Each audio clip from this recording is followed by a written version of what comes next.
All right, welcome to a new installment of our deep dives as we go into some geopolitics from a book that I've been really impressed with. It was not the book I expected. I expected it to be more of a kind of a dry academic text that covered, kind of irrelevant or forgotten lore and arcana about the history of the CIA, looking into various religious traditions and doing ethnography. And we've covered books like that already with David Price's book, Weaponizing Anthropology, some years ago, which we lectured through as well. But this had a lot more detail and nuggets to it than I expected. And that is the Errand Into the Wilderness book by Michael Graziano. And we're talking about this today because I talked about it Friday to a very large audience, and the book is, again, better than I expected it to be. Not because I thought it wouldn't be good.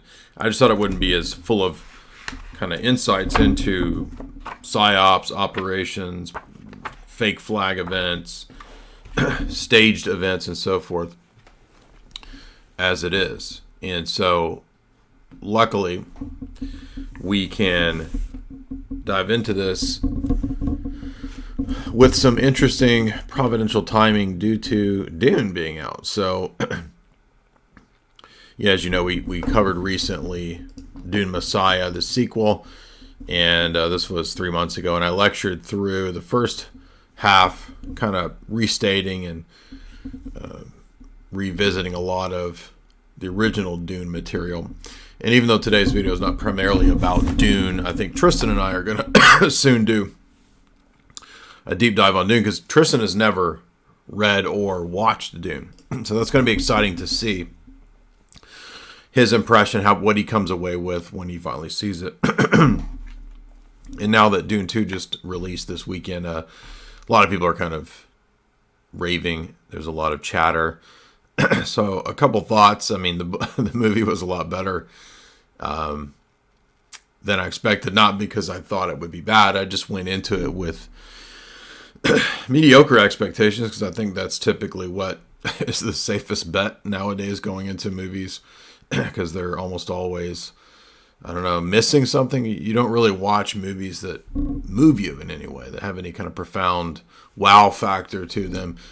And this one did. It was the first one I watched in 15, maybe 20 years, maybe even back to Lord of the Rings, something like that, where you just really, you're really blown away by the overall presentation of the film, the acting, the writing, the philosophical depth.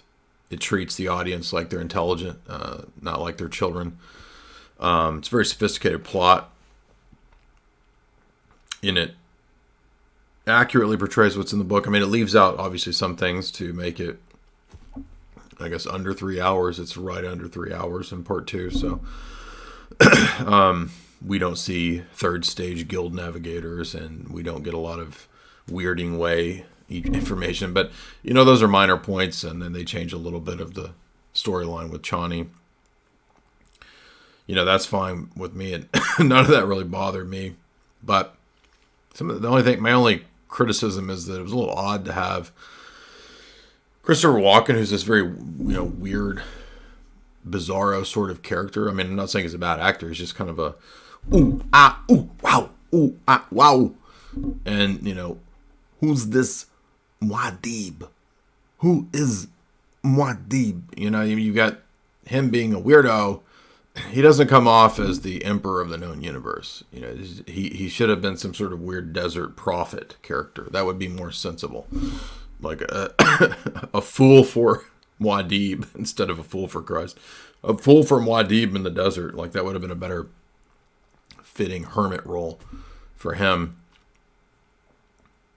But other than that, I mean, I think pretty much everything else is perfect. I mean, I think it was a phenomenal movie. So we're going to be diving deeper into that with Tristan. And I brought it up today because a lot of what is in the Graziano book, again, very interesting timing, synthesized very well with the plot and the information in Dune, and also in Dune Messiah, which we don't know if there will be a Dune Messiah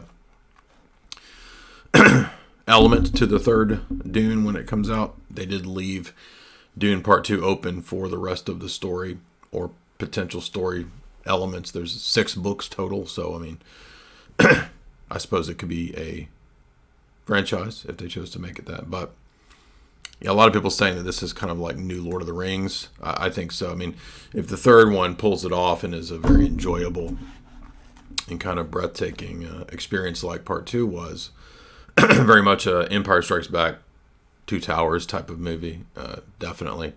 So it's refreshing to go and experience the arts like they used to be 15, 20 years ago. So the plot, of course, as you know, revolves around, typically people think of it's about Paul, it's about his ascendancy, but really it's about courtly intrigue and plots. It's about plans within plans, as the Guild Navigator says. And plans within plans refers to the intrigues within the court. It refers to power plays. It refers to espionage. It refers to sexpionage. We get that in the new Dune 2 movie with the Léa Seydoux character. We get mind control. We get everything that made the philosophy of the books so good is translated perfectly into this film.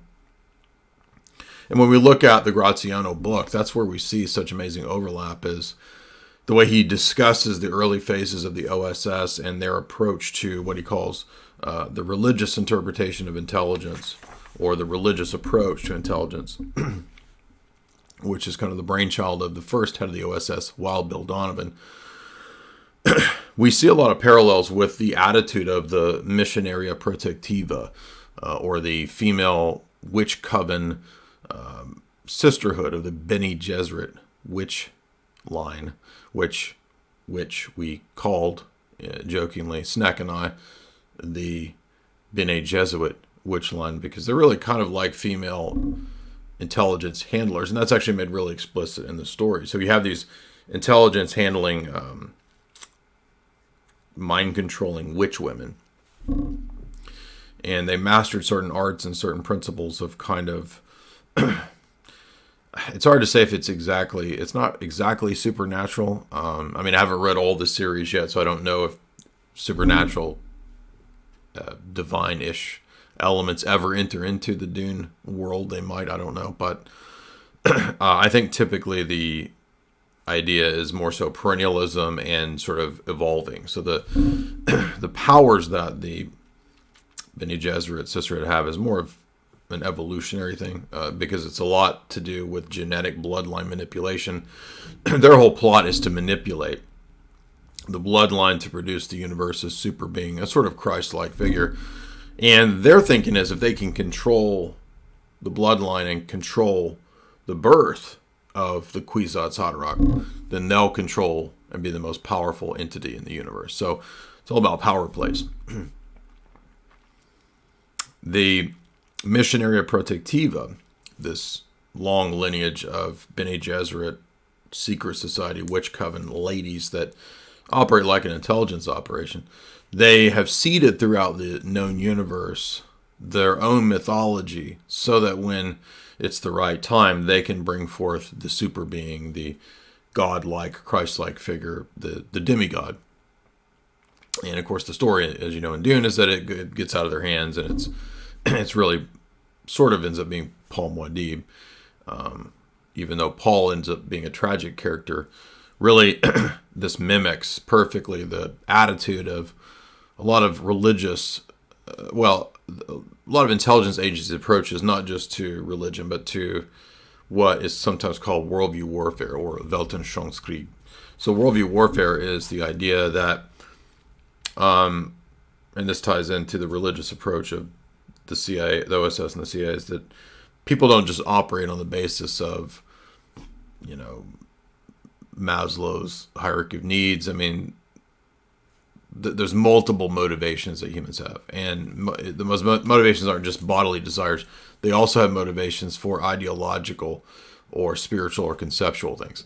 And so the way they view the world across the world is typically through the lens of some kind of religious perspective. And so the OSS and CIA saw early on And it became more prominent, particularly in the Cold War, and that should be obvious as to why, because in the Cold War, there would be a need for the West to really try to capitalize, pun intended, on the mileage that they could get out of religious worldviews and the idea of uniting any religious worldviews to fight against the godless atheism, the satanic empire, whatever terminology Reagan used during the Cold War to describe the Soviets and communism in general throughout the Cold War. So the religious approach, as you can see, would be very beneficial, especially as the Cold War ramps up post National Security Statement 68. Because NSC 68 is the famous statement about the dangers of the Kremlin, National Security Report 68. And we've talked about that in regard to the Wemhof book. And this book, interestingly, parallels perfectly with the Wemhof book. The Wemhof book touches on so many things in such a deeper way than the Graziano book. But the Graziano book kind of includes as a kind of a side piece. You know what I'm saying? It's the side piece of the Wemhof book to be a very helpful kind of appendix or an addendum to elements where Wemhof doesn't focus on the general approach of the OSS and CIA. He's really focusing hyper specifically upon characters like C.D. Jackson, John Courtney Murray, and the attitude of the OSS and CIA for how to really co-opt the Vatican. This book also actually touches on that, but in a much briefer section in regard to Bill Donovan, which I do remember Wemhof going into detail about Bishop Fulton Sheen, whom Graziano mentions, but I don't recall if he spends a whole lot of time on Donovan. So Donovan is given a much more fuller treatment by Graziano. He begins the book talking about, by the way, the SRI elements, and if you think about it, the CIA's approach to religion isn't going to be just limited to things like Christianity or Judaism or Islam. Those are kind of obvious that intelligence agencies would have an intense interest in those three. But the occult and superstition and all the myriads of cults that kind of relate then to that, and that would include things like satanic cults, psychics, New Agers, Theosophy, Blavatsky, these kinds of characters who also have had a history of being associated with and connected to intelligence operatives at different levels. So in the same way, we can see here that SRI is mentioned at the very beginning. The remote viewing programs, Project Sunstreak, that's remote viewing. And this was a bizarre thing because, of course, we've all heard about remote viewing, and we just did a stream with Cotel, David Petricari, recently on my channel. You can go watch that, where we covered the gateway process and how that ties into SRI. One of the things that was kind of weird about this was, it reminded me of the Leprechaun. Remember the Leprechaun viral video, Yvonne's World? This is like that level, right? I'm going to uproot that tree. I'm going to get that leprechaun. I want to go. I want to know where the gold is. Give me the gold. I want to know where the gold at. Well, in the same way, like the level of artistic specification that we saw in the drawing of the leprechaun is essentially the same as the level of sophistication that the remote viewers had of telling them about what John Paul II looked like. So first of all, had they never seen John Paul II in 88? He was Pope since late 70s. So it's bizarre to me that they would task remote viewers with trying to spy on Pope John Paul II. I kid you not. And then in the remote viewing, this is one of the drawings. It looks like it's like Leprechaun level, right? This is like Napoleon Dynamite sketch level. So maybe he picked the worst of the remote viewing sketch artists, but to me, I thought that was pretty pitiful. But he then discusses the points that you heard me make about worldview warfare, Weltanschauungskrieg. Krieg. This is why religion matters.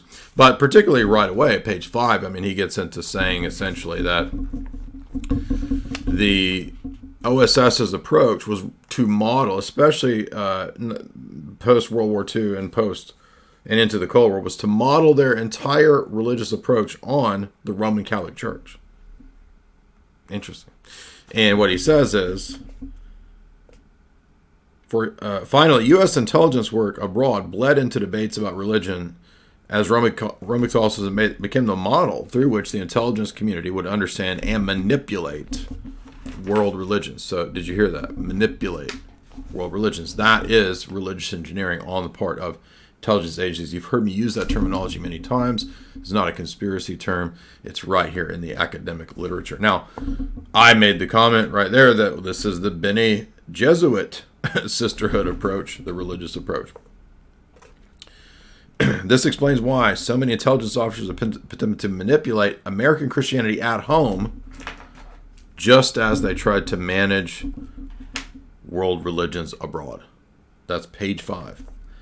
And he mentions the cultural Cold War. This brings to mind Francis Stoner Saunders and the Congress for Cultural Freedom as the CIA front funding all of those cultural projects by the CIA throughout the Cold War to fight the ideology of Sovietism with Western liberalism. And also a common core or essence approach to the world religions, a la who? Well, he's not named here, but we already know who they're thinking of. Who's the chief modern architect of archetype philosophy, which links all the religions, who also happen to be an OSS operative. Well, it's operative 488, Carl Jung. Jungian philosophy, Joseph Campbell type philosophy, who, by the way, worked on the SRI document, Changing Images of Man, which Tristan just covered. What do you know? Intimately tied into this OSS CIA approach to finding a shared common core or essence amongst the world religions that could be universally translatable into the language of the intelligence agencies to manipulate and to control. In other words, ecumenism, theosophy, right? This type of perennialism, Jungian blending and melding, is itself intimately tied into the OSS CIA SRI approach. And we already saw predecessors to that in Blavatsky and those figures, right, in terms of the Fabian Society. Again, Blavatsky herself having intimate ties to intelligence agencies. She says her philosophy is the philosophy of the coming New Age. It becomes the background philosophy for all New Age philosophy and thought, as well as somebody who had very similar views to her in this sense, another British intelligence operative, Aleister Crowley. So he stresses that the approach ultimately has something to do with finding the truth, right? So we have to understand that when the OSS and the CIA are studying the various religions, they're not there to figure out which one's true. Okay, they're there to figure out the pragmatic usages of various religions, groups, sects, cults for the needs of the time. That's it. Now, individual intelligence operatives may have their own personal interests and desires to discover the truth about this or that, but that's not their job. So, for example, if Ed Lansdale spends much time focusing on studying Far Eastern philosophies like Shinto and this kind of stuff, it's not at all because he thought it was true or was trying to find the truth. His motivations explicitly were to understand the culture, the ethnography of Japan in order to set them against the Muslims. And we'll get to that specific operation later on as he discusses that. So religion really becomes, to the intelligence agencies, the tool for Pax Americana. And that is just simply to say soft power. And that's the very thing you've heard me say many, many times. So the book is named after another person, Perry Miller, who wrote a famous book called Errand Into the Wilderness about the plight of the New England Puritans. And it turns out Perry Miller was himself a OSS operative. During World War II, Miller worked for OSS in Germany, where he specialized in psychological warfare, a domain that is frequently applied, the the knowledge gained through the religious approach of the OSS and CIA. Then, of course, James Jesus Angleton is a key character in this book, in this story, who, like Miller, was a university man at heart, but found himself embedded in the Vatican and in Rome for many years to make key alliances with the CIA and the Vatican.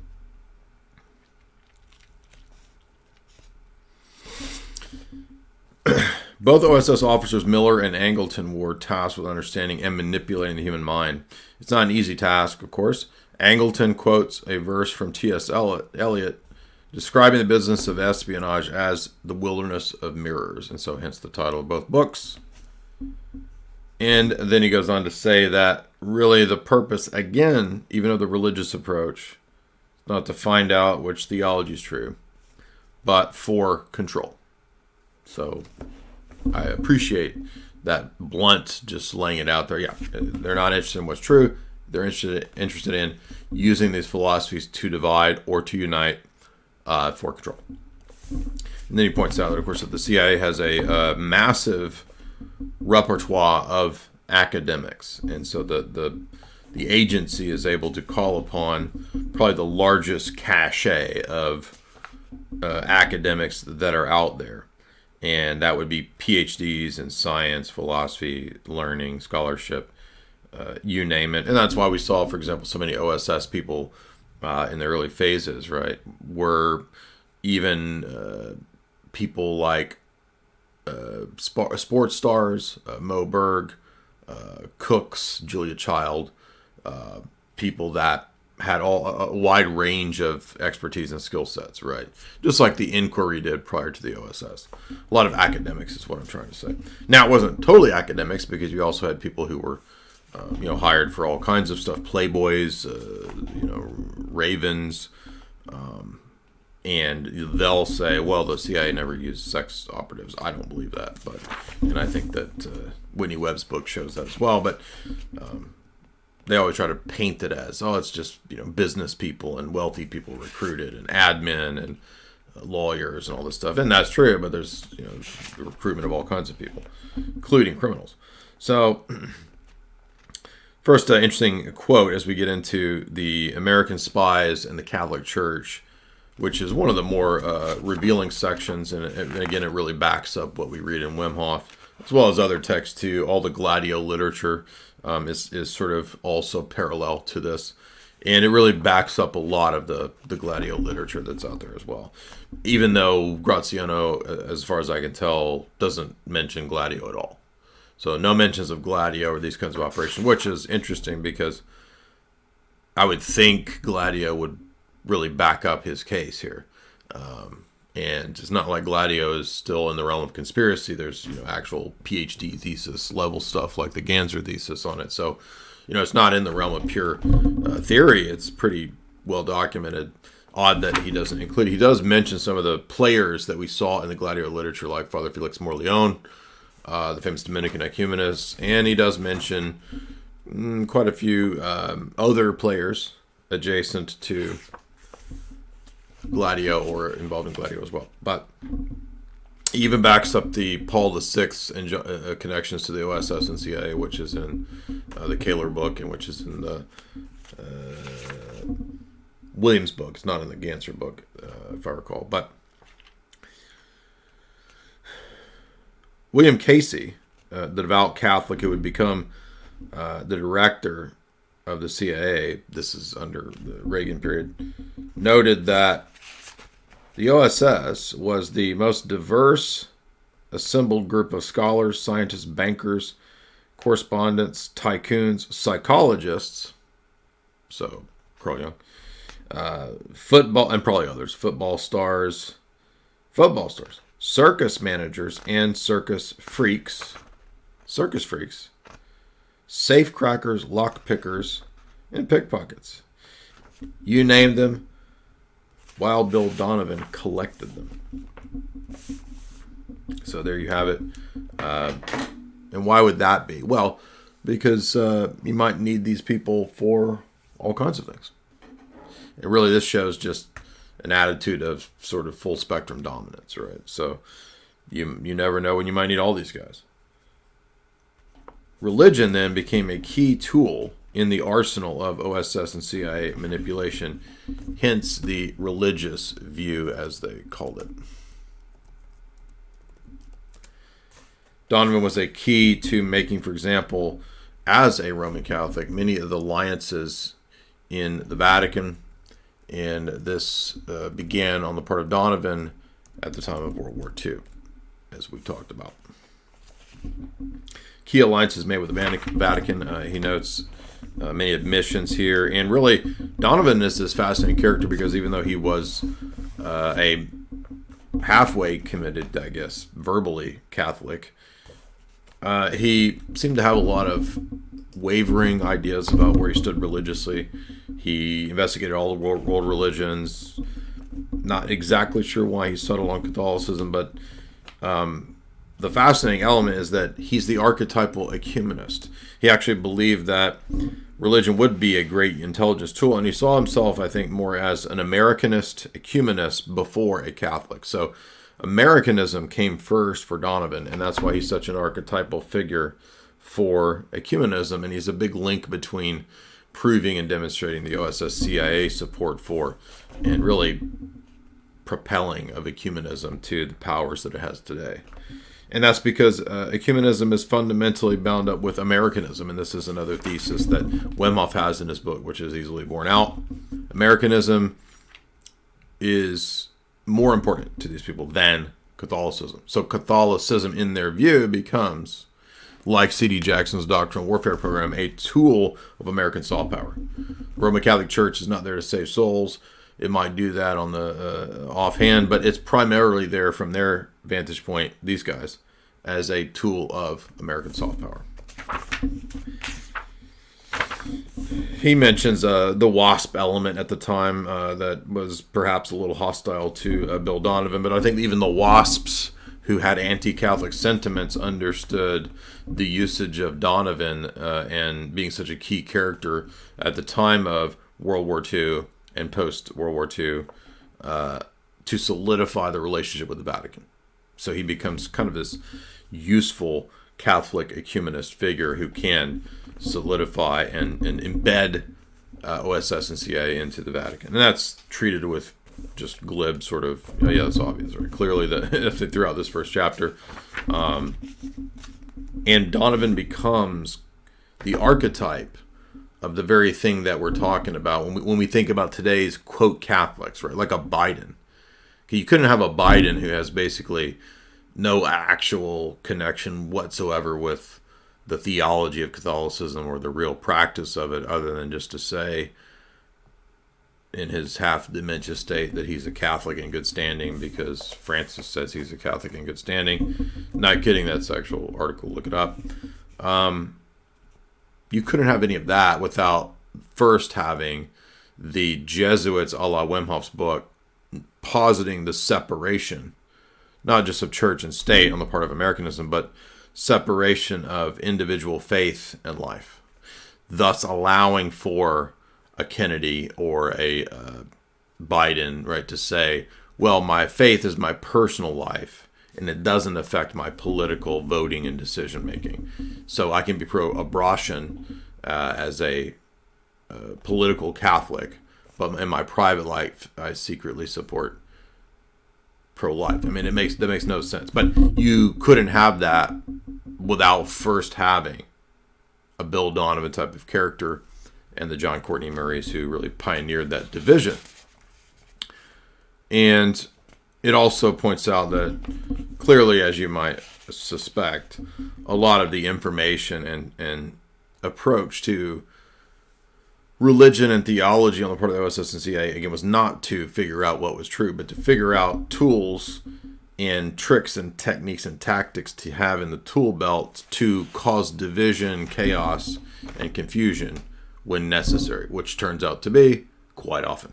So in this book, we have many operations that are mentioned, spelled out, cited, utilized. We have, for example, the co-opting and usage of figures like Francis Cardinal Spellman and Archbishop Fulton Sheen, who Wemhof notes were closely connected to CIA figures, OSS figures like Henry Luce, Time Magazine, Claire Booth Luce, and the recruitment of people for the OSS. In fact, Graziano cites Fulton Sheen as recruiting for Bill Donlin. And so this allowed the the OSS to have a very intimate relationship starting in 1942 via Bill Donovan.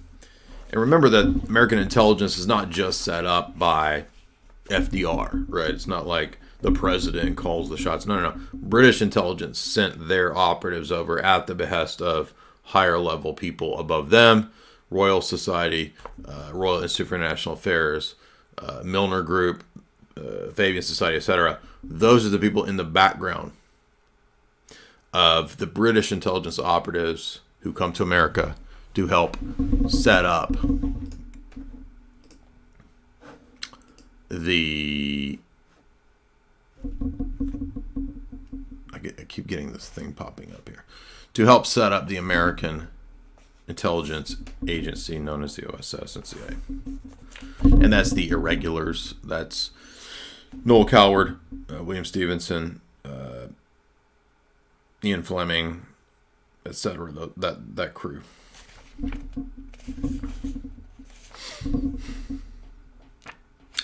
As you can imagine, at this time, the OSS was really intent on trying to secure the support of Pius XII, the Pope at the time of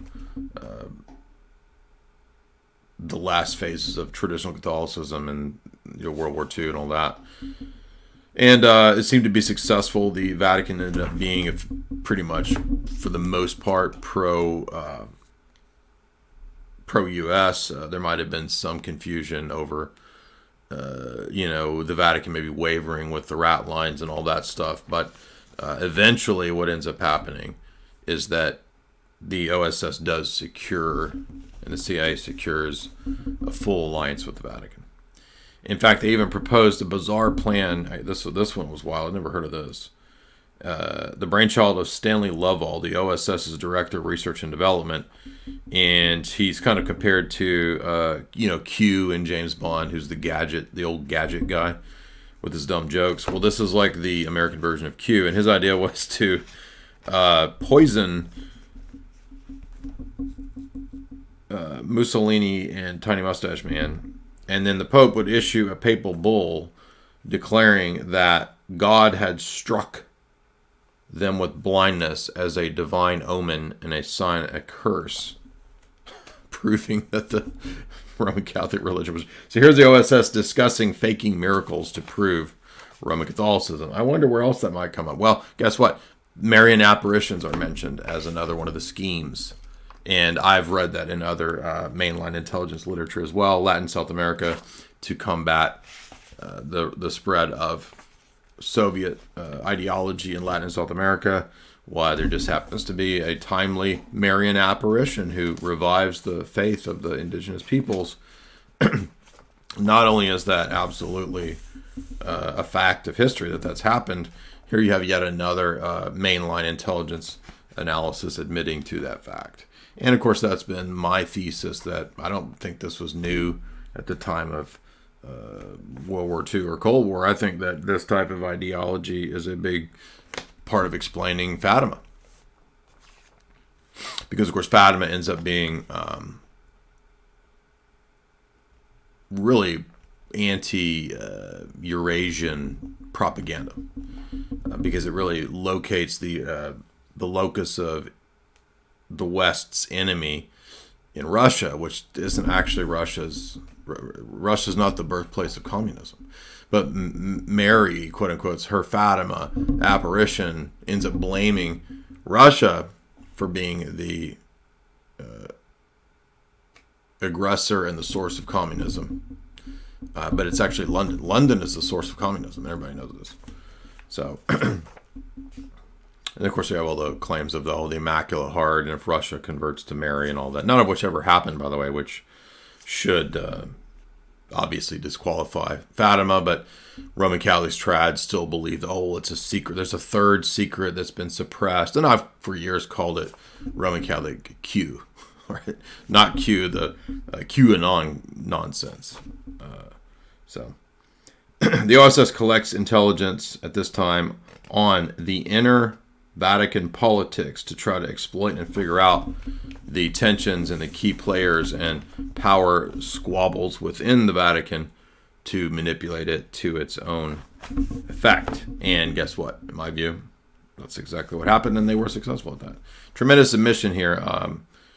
While Catholicism and the Vatican maintained the largest and most important focus, the OSS was systematically developing a religious approach to all religious peoples, and more generally.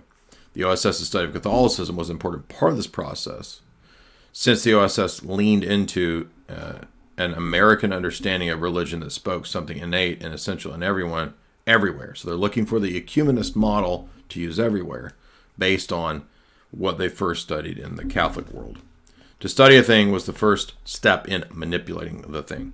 To manipulate it promised untold power over minds and the thoughts of the people around the world. Mind control. Tremendous submission.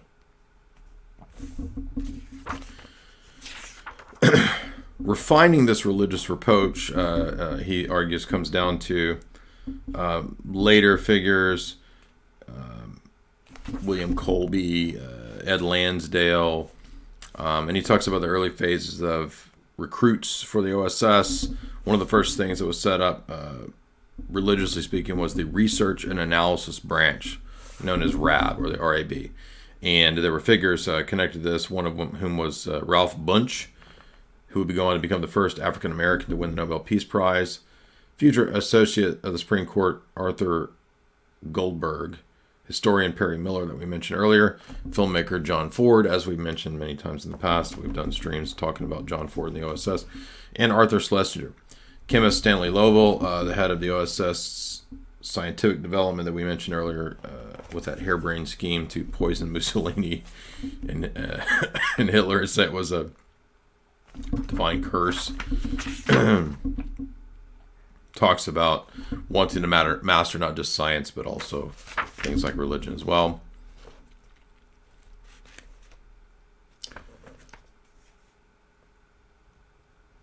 Casey is mentioned because he's one of the, along with, so you got Donovan, you got Casey, Colby. I'm not sure how many other. Those are those are three prominent Roman Catholic CIA directors.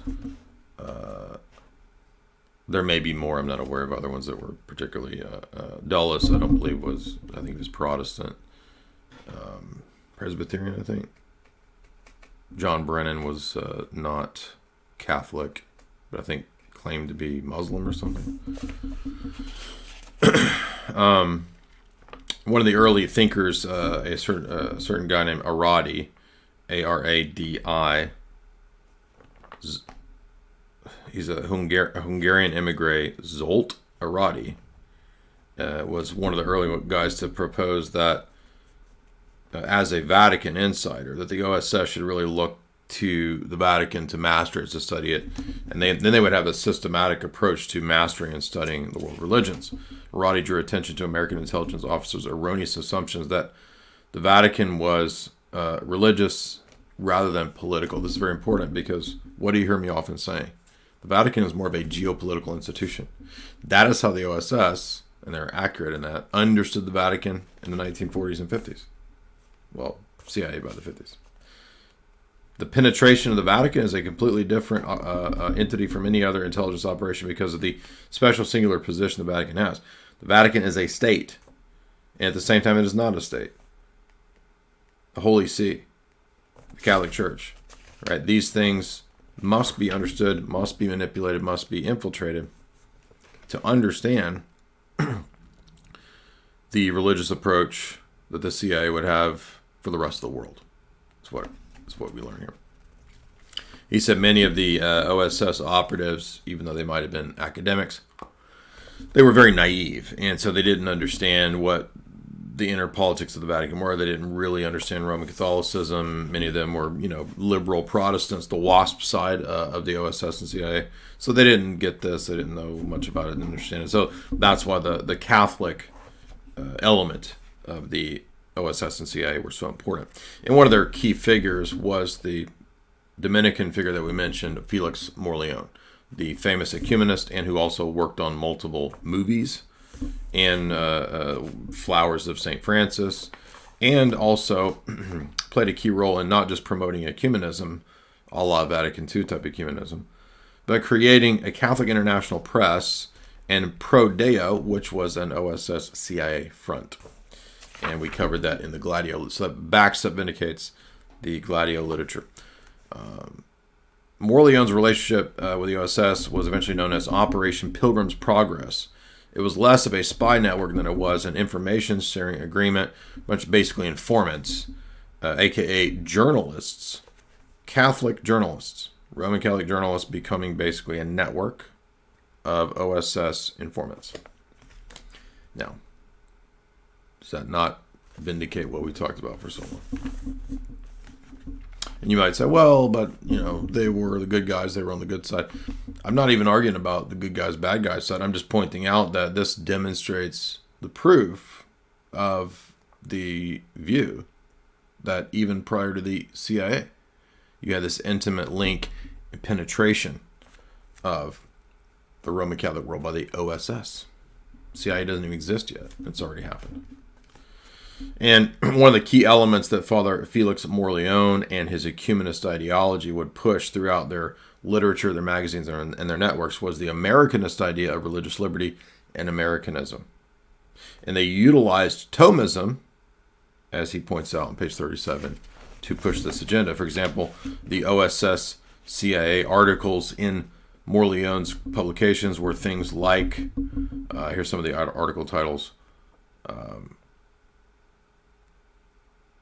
Thomism and its doctrine of democracy is the perfect form of government. Well, that sounds just like John Courtney Murray, doesn't it? Exactly. Morleone, again, more details given about him.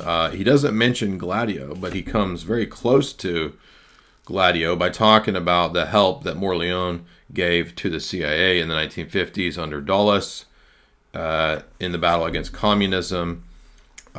Supporting the CIA in every way possible because the communists were almost successful in the 1948 ballot box. Morleone helped the intelligence agencies sway the Italian votes against the communists throughout the 50s. Okay, that's talking about William Colby in his time in Rome and Gladio. So even though he doesn't say Gladio, that's Gladio-ish and adjacent operations. This is the locus from which Gladio will be cooked up. Thus, Operation Pilgrim's Progress, from Donovan era's his first delegation meetings with the Vatican, and then through Morleone, solidified the relationship between the American intelligence establishment and the Vatican, right there. And there's this weird affair called the Vessel Affair. This was some sort of fake document that caused a bunch of conspiracy theories. James Jesus Angleton apparently exposed that the document was a fake leak, and it had to do with people that were siding with the Axis powers in the Pacific Theater. But what's interesting is that the document itself and the fake leak is not that important. What's most interesting about this is that there's some consideration that many versions of the story actually make Cardinal Montini the leaker. And guess who Cardinal Montini is? Well, he just happens to be Paul VI. And if Paul VI is the leaker of this fake document, for whatever reasons, this might also suggest the early compromise in whatever way on the part of the figure of Paul VI. And we do have in the Gladio literature many statements that, it's pretty well established that Kissinger, Colby, many of these figures were meeting with the popes from Paul VI onward. Let's see.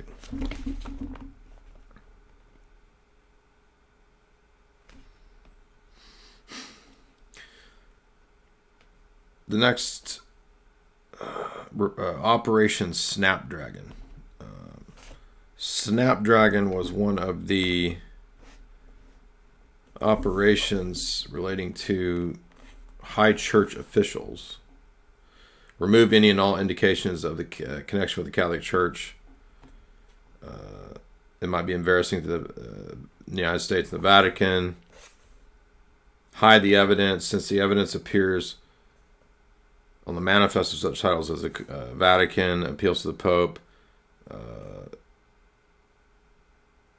After Japan surrendered, the OSS approved the program to relabel intelligence relationships with high church cardinals and Catholic groups under the innocuous code of Snapdragon. So the official name of the continued program post-World War II on the part of the CIA with the Vatican and the high-level officials is called Snapdragon. So if you're saying it doesn't exist, there's the actual name of the program right there, post-World War II. And that's related to, but not identical to, the doctrinal warfare program. Doctrinal warfare program, I assume, would result in things like Snapdragon.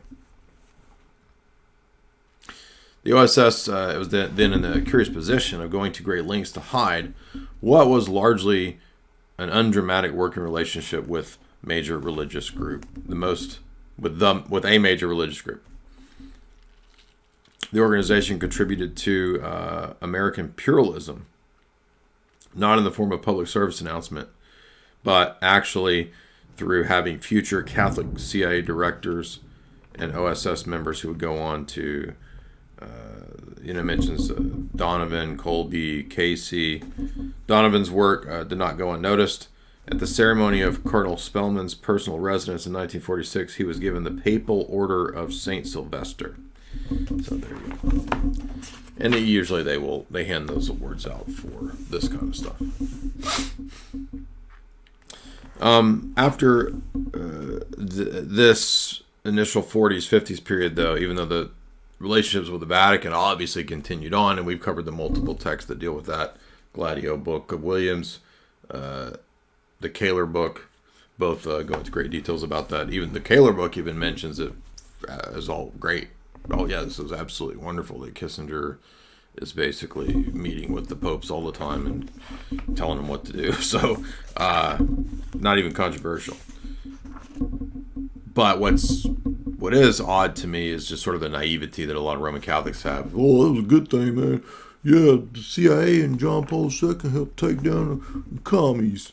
Yeah, but don't you understand that now that you're under new masters, this is why your church is going the direction that it is. But whatever. Beyond making or attempting to make the Roman Catholic Church a tool of Americanism, the OSS figured out it would have to master many other things. And the next thing that it set its sights on at the time of the 1940s, of course, was the Pacific War Theater, and then mastering Buddhism and Shinto, and bringing in experts like D.T. Suzuki. I don't know that Suzuki was an OSS operative, but using his information, trying to learn as much, bringing in experts on these topics. Why? To master worldview warfare, to sow contradictions and divisions in the religious ideological sphere, to pit Muslims against the Japanese Shinto. One of the OSS's best sources of human intelligence was a Father Kondo, French Catholic priest affiliated with Operation Pilgrim's Progress. That's the Morleone operation. And now Williams goes so far as to say that Morleone was one of the key figures in arranging the Ali Agha attempt on John Paul II. So that was another key thing helping to, quote, end the Cold War. So Father Kondo worked closely with the OSS, and they kept asking him, because he knew, I guess, presumably about a lot of what's going on in Japan. They said, how do we stop these kamikazes? I mean, these dudes are nuts. They're barreling into the ships and they don't care. And he had a hard time explaining to the American intelligence operatives at this time that the Japanese religion is not that concerned with being coherent. They don't really mind contradicting. And so the officers understood it to be bizarre that you would have people that don't really have a philosophy of the afterlife you know, being basically slew aside plane attackers.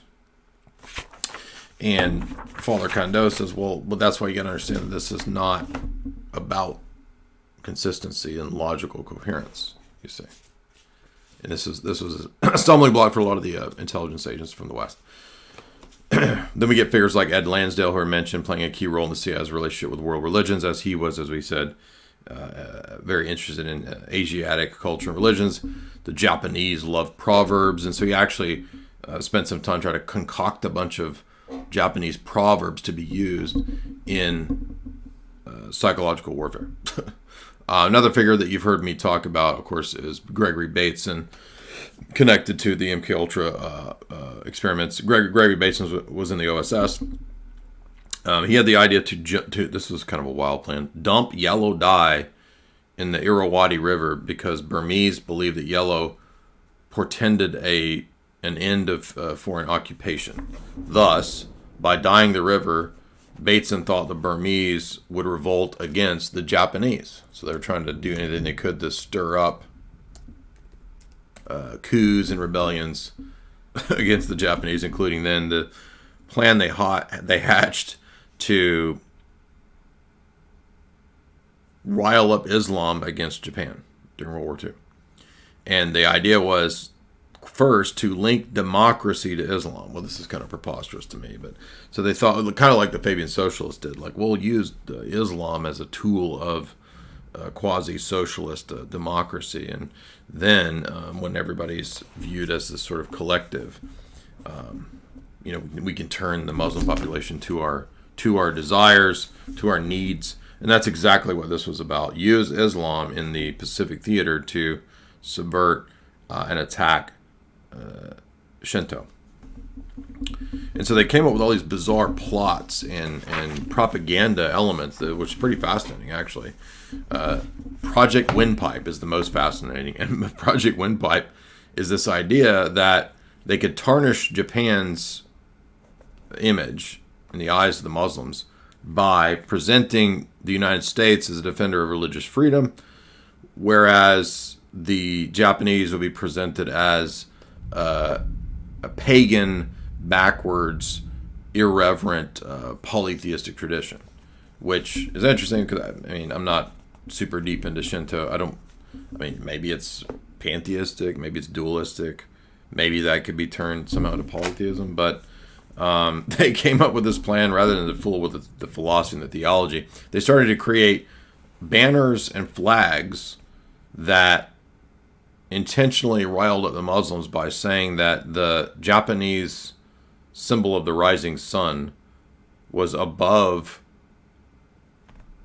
phraseology of Muhammad. So the flag would have an image of the rising sun, and then it would say something basically offensive to Muhammad, or they would actually say that the emperor is the true prophet. And this was intended to basically cause the Muslims to go crazy. So sowing division to split and cause a war between Islam and Shinto was the goal. I don't think that was actually that successful. But you can see the types of ideas and strategies that they had. And really the goal was just, again, to divide the religion as necessary. And this helps us to understand a lot of other operations very similar to this. Ukraine, classic example.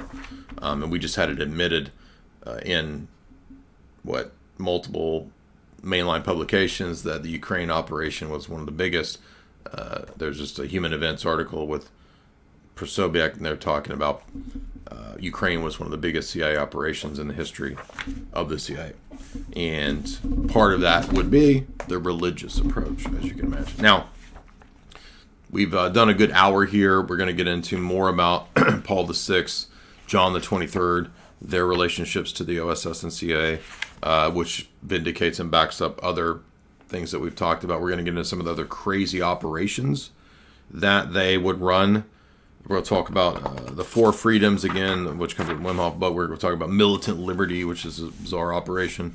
We'll talk about fake and staged comings of Jesus that we talked about the other day, and other admissions of grand projects, some of which never came to fruition, some of which did.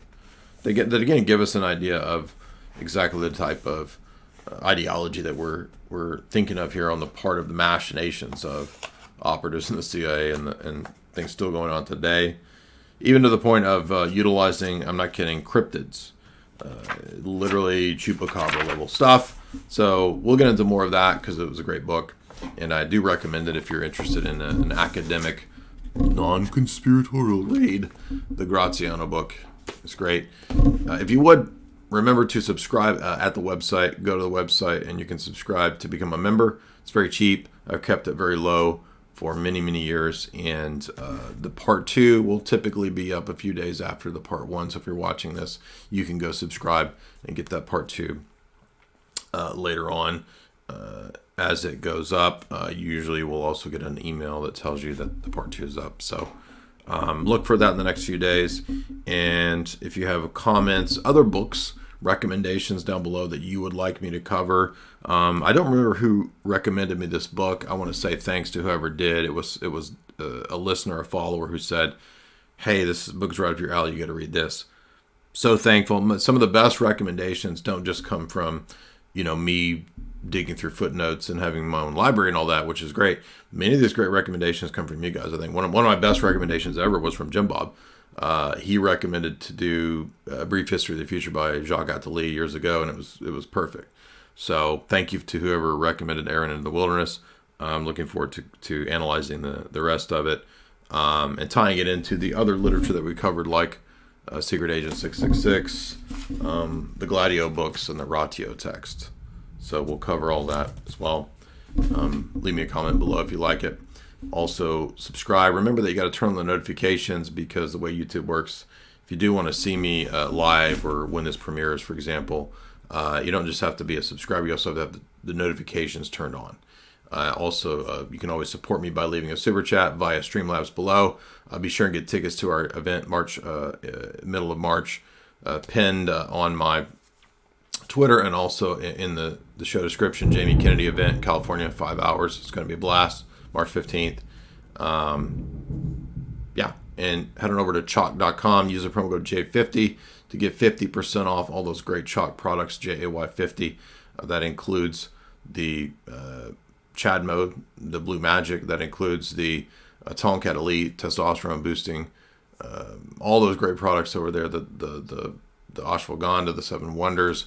If you want to get that recurring subscription, it's a little more of a discount. J53 Life, that's JAY53LIFE.